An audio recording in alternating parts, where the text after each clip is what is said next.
Before Jean-Claude Van Damme became Hollywood's king of splits and spinning kicks, he was already creating something unusual in European tournaments: a sense of imminent danger. He was not the biggest fighter in the room, but there was something about him that made experienced competitors prefer not to face him. And that reputation did not come from movies, it came from real fights. But why did everyone fear Van Damme in his prime? In the European kickboxing circuit of the 70s, the axe kick was technically known, but rarely effective in real combat. The reason is simple. Executing it properly requires nearly perfect hip mobility, eccentric hamstring control during the downward phase, and the ability to generate acceleration on the descent, not just lifting the leg, but turning that downward motion into real impact force. Most fighters simply didn't have that kind of hip flexibility. Van Damme did. Thanks to his years of ballet training, his hip abduction angle was exceptional. He could raise his leg vertically alongside his torso without losing balance on the supporting leg. That meant his axe kick came down from an angle almost perfectly perpendicular to the ground, straight onto the opponent's skull, collarbone, or shoulder. The result was a trajectory opponents couldn't defend against with conventional blocks. High guards are designed to absorb horizontal or diagonal strikes. A perfectly vertical impact bypasses them or collapses them inward, and the strike lands anyway. That's exactly what happened against Sherman Bergman in Tampa. After Bergman dropped him with a hook, Van Damme read his guard, found the angle, and responded with an explosive combination that ended with a spinning kick, followed by a rapid barrage of punches that finished the fight decisively. Poor Sherman never even saw it coming. In karate and kickboxing, distance control is everything. A fighter who controls their optimal range wins most exchanges. A fighter who doesn't gets damaged in unfavorable positions. Van Damme was exceptionally difficult to read in this regard, and there was a technical reason for it. His combination of extreme flexibility and muscular power allowed him to generate maximum force from unusual distances. Most kickboxers need to be inside their optimal range to land with real power. Van Damme could deliver significant damage from distances where opponents already believed they were safe. This was especially noticeable with high kicks. A roundhouse kick to the head normally requires the attacker to be within a very specific distance window. Because of Van Damme's hip mobility, that window became dramatically wider, meaning opponents constantly miscalculated when they were actually out of danger. Combine that with his Shotokan foundation, a style that emphasizes explosive power from a static position, particularly through the concept of kaim, or concentrated force, at the moment of impact, and you get a fighter capable of going from completely still to full impact offense faster than his opponents could anticipate. But the most impressive part was his speed. Bolo Yeung, who worked with Bruce Lee in Enter the Dragon, stated in several interviews something technically fascinating about Jean-Claude Van Damme that shocked a lot of people. The filming crew on Bloodsport reportedly had genuine difficulty capturing his movements clearly on camera, forcing them to adjust the camera settings. That is not a minor detail. In action filmmaking, shutter speed and frame rate are calibrated based on the expected movement speed of the performers. When an actor's movement exceeds those calculations and creates motion blur problems, it means the execution speed was genuinely faster than what the technical crew anticipated from a human performer in that environment. Speed in a high kick does not come only from the hips, it comes from the entire kinetic chain: ankle, knee, hip, and torso rotation. Every link must transfer energy into the next without loss. A fighter with chronic muscular tension or limited mobility loses energy at every joint. Van Damme, with his ballet background and bodybuilder physique, possessed an exceptionally efficient kinetic chain, strong muscles that did not interfere with his range of motion. They amplified it.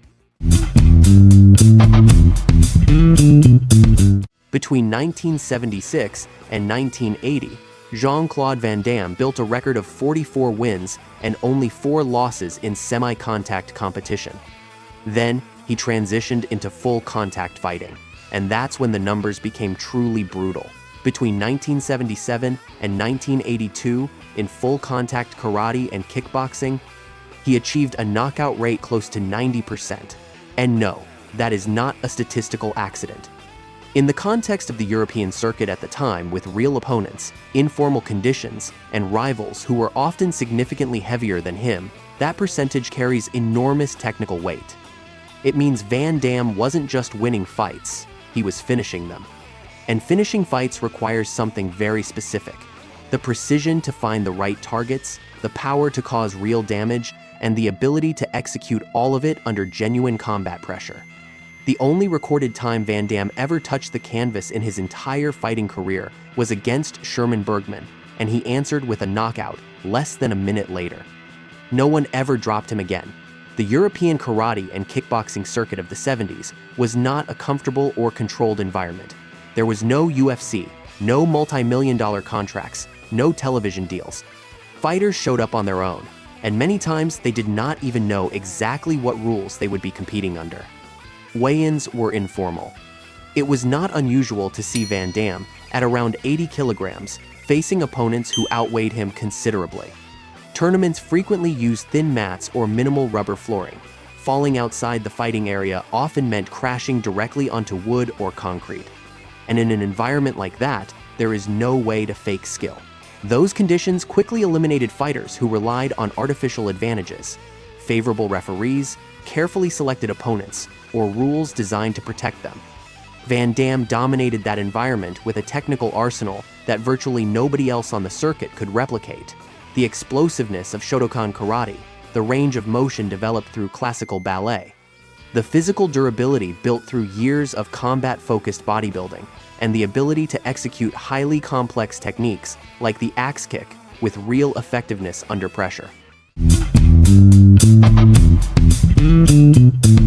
On March 8, 1980, at Forest National in Brussels, the largest arena in Belgium, Jean-Claude Van Damme faced Patrick Teugels for the third time. Teugels was not a minor opponent. He was Van Damme's own teammate on the Belgian national squad. He had already defeated him twice by decision, and he had reached the WACO World Championship only 4 months earlier. He entered the fight as the clear favorite. What Van Damme did in that match was not simply win, it was the complete technical evolution of a fighter who had carefully analyzed his previous defeats. In the very first round, he found the angle, landed a direct kick to the nose, and ended the fight by knockout. Decades later, Van Damme said that this was his most memorable fight, not the biggest Hollywood scene, not the most viewed clip on YouTube. The one that happened in a real arena, against a real opponent, after 2 very real losses. That is what defines a technically complete fighter. Not the absence of defeats, but the ability to identify why you lost, correct it with precision, and execute that correction when it matters most. Chuck Norris, a 6-time world karate champion, met Jean-Claude Van Damme when Van Damme arrived in Los Angeles without a dollar to his name. He did not hire him because of fame. He hired him because when Van Damme showed what he could do, Norris recognized something immediately: real technique. The fact that a man with Norris's competitive background chose to spar regularly with Van Damme is not a gesture of politeness, it is an implicit technical evaluation. World champions do not waste rounds with fighters who are not a genuine challenge. Bolo Yeung, who had previously worked with Bruce Lee, confirmed it from another angle. Van Damme executed kicks at angles other fighters simply could not reach. It was not just flexibility, it was flexibility integrated with power and precision in real-time combat execution. And that integration is exactly what separates a flexible athlete from a dangerous fighter. This is where most people get confused. They see Jean-Claude Van Damme doing the split between 2 Volvo trucks. They see the perfectly choreographed kicks in Bloodsport or Kickboxer and think, he's an actor who learned karate for movies. Completely backwards. Judging Van Damme's real fighting ability based on his films is like judging a surgeon from episodes of Grey's Anatomy. In his era and on his circuit, he was undeniably one of the best full-contact fighters in Europe. He was not a world champion in the same category as Chuck Norris or Benny Urquidez, but he was a documented European champion with a technical arsenal that none of his contemporaries on the circuit could replicate. Van Damme was extremely good. Not perfect, not unbeatable, but built with a level of technical precision that opponents could feel before the bell even rang. And that more than any spinning kick, is exactly why everyone feared him in his prime. Thanks for watching. Here's another video about how lethal Chuck Norris really was in competition and the most shocking fights of his entire career. Leave a like, share the video, and subscribe for more content like this. I'll see you in that video.